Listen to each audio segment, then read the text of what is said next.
ಓಂ ಗಂ ಗಣಪತಾಯೇ ನಮಃ. ಶ್ರೀ ಗುರುದೇವ ರುದ್ರಾಯ ನಮಃ. ಎಲ್ರಿಗೂ ನಮಸ್ಕಾರ ಸ್ನೇಹಿತರೆ, ನಾನು ನಿಮ್ಮ ಪ್ರಕಾಶ್. ಸ್ನೇಹಿತರೆ, ಹುಣ್ಣಿಮೆಯ ದಿನ ಮಾಡಿ ಶಕ್ತಿಶಾಲಿ ವಶೀಕರಣ ಮಂತ್ರ. ಇವತ್ತು ಹುಣ್ಣಿಮೆ ಇರೋದ್ರಿಂದ, ಅಂದರೆ ಇವತ್ತು ಅಂತ ಹೇಳಿದರೆ ಮಂಗಳವಾರದ ದಿನ ಹುಣ್ಣಿಮೆ ಇರೋದ್ರಿಂದ ಬೆಳಿಗ್ಗೆ ಎದ್ದ ತಕ್ಷಣ ಈ ಕ್ರಿಯೆ ಮಾಡಿದರೆ ಸಾಕು. ನೀವು ನಿಮ್ಮನ್ನು ಹುಡುಕಿಕೊಂಡು ಓಡೋಡಿ ಬರ್ತಾರವರು. ಏಕೆ ಅಂದರೆ ಹುಣ್ಣಿಮೆ ದಿನ ಮತ್ತು ಅಮಾವಾಸ್ಯೆಯ ದಿನ ಅಥವಾ ಗ್ರಹಣದ ದಿನ ಯಾವುದೇ ಕ್ರಿಯೆ ಮಾಡಿದ್ರೆ ಅದಕ್ಕೆ ಅದರದೇ ಆದಂಥ ಶಕ್ತಿಶಾಲಿ ಇರುತ್ತೆ ಅಂತ ಪುರಾತನ ಕಾಲದಿಂದಲೂ ನಾವು ಕೇಳ್ಕೊಳ್ತಾ ಬಂದಿದ್ದೀವಿ. ಸೊ ಏನಾದರೂ ಇವತ್ತಿನ ದಿನ ಈ ಕ್ರಿಯೆ ನೀವು ಮಾಡಿದ್ದೆ ಆದರೆ ನಿಮ್ಮ ಪ್ರೀತಿ ನನ್ನ ಕೈಗೆ ಸಿಗ್ತಾಯಿಲ್ಲ, ನನ್ನ ಕೈಯನ್ನು ಬಿಟ್ಟು ಹೋಗ್ತಾಯಿದೆ, ಮಿತಿಮೀರಿ ಹೋಗ್ತಾಯಿದೆ, ಇನ್ನು ಜೀವನದಲ್ಲೇ ಅವ್ರು ನನಗೆ ಸಿಗಲ್ವೇನಪ್ಪ ಅಂತ ಯಾರಾದರೂ ಯೋಚನೆ ಮಾಡ್ತಾ ಇದ್ದರೆ ಅದನ್ನು ಬಿಟ್ಟು ಈ ಕ್ರಿಯೆಯನ್ನು ನೀವು ಮಾಡಿ. ಏನು ಮಾಡಬೇಕು? ಏನಿಲ್ಲ ಸ್ನೇಹಿತರೆ, ಅದನ್ನು ಏನು ಮಾಡಬೇಕು, ಹೇಗೆ ಮಾಡಬೇಕು ನಾನು ತಿಳಿಸ್ಕೊಡ್ತೀನಿ.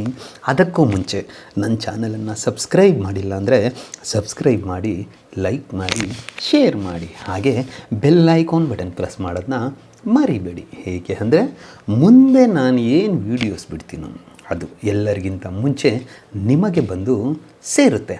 ಸ್ನೇಹಿತರೆ, ಬನ್ನಿ ಇದರ ವಿಧಾನ ಏನು ತಿಳ್ಕೊಳ್ಳೋಣ. ಮೊದಲಿಗೆ ಹುಣ್ಣಿಮೆ ದಿನ ಈ ಕ್ರಿಯೆ ಮಾಡೋದಕ್ಕೆ ನಿಮಗೆ 2 ಬೆಳ್ಳುಳ್ಳಿ ಎಸಳು ಬೇಕಾಗುತ್ತೆ, ಮತ್ತು 5 ಲವಂಗ ಬೇಕಾಗುತ್ತೆ, ಮತ್ತು ಒಂದು ಉಪ್ಪಿನ ಪಾಕೆಟ್ ಬೇಕಾಗುತ್ತೆ, ಮತ್ತು ಆ ಉಪ್ಪಿನ ಪಾಕೆಟನ್ನು ಹಾಕೋದಕ್ಕೆ ಒಂದು ಪ್ಲಾಸ್ಟಿಕ್ ಬಾಟಲ್ ಟೈಪ್ ಒಂದು ಡಬ್ಬ ಬೇಕಾಗುತ್ತೆ.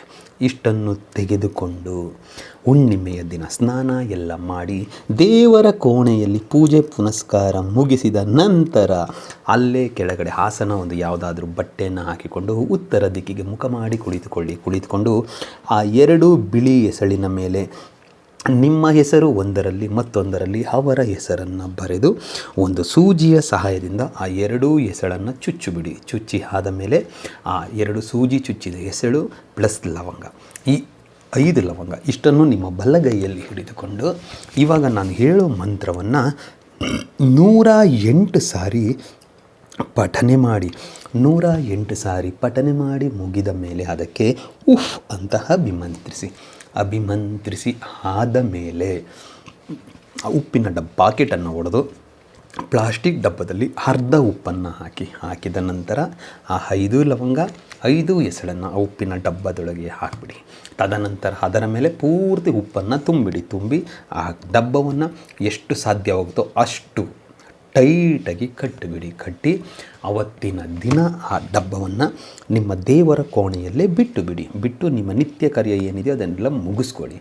ಮರುದಿನ ಬೆಳಿಗ್ಗೆ ಬ್ರಾಹ್ಮಿ ಮುಹೂರ್ತಕ್ಕಿಂತ ಮುಂಚೆ ಆ ಡಬ್ಬವನ್ನು ತೆಗೆದುಕೊಂಡು ಯಾವುದಾದರೂ ಒಂದು ಹರಿಯುವ ನೀರು ಅಥವಾ ನಿಂತ ನೀರಿನಲ್ಲಿ ಹಾಕಿ ಬಂದುಬಿಡಿ, ಸಾಕು.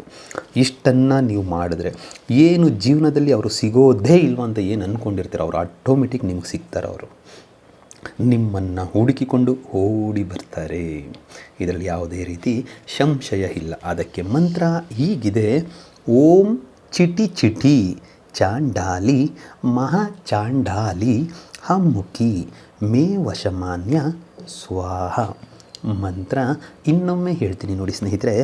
ಓಂ ಚಿಟಿ ಚಿಟಿ ಚಾಂಡಾಲಿ ಮಹಾಚಾಂಡಾಲಿ ಹಮ್ಮುಖಿ ಮೇ ವಶಮಾನ್ಯ ಸ್ವಾಹ. ಅಮ್ಮುಖಿ ಅನ್ನೋ ಜಾಗದಲ್ಲಿ ಅವರ ಹೆಸರನ್ನು ಸೇರಿಸಿಕೊಳ್ತಾ ಈ ಕ್ರಿಯೆಯನ್ನು ಮಾಡಿ, ಖಂಡಿತ ರಿಸಲ್ಟ್ ಸಿಗುತ್ತೆ.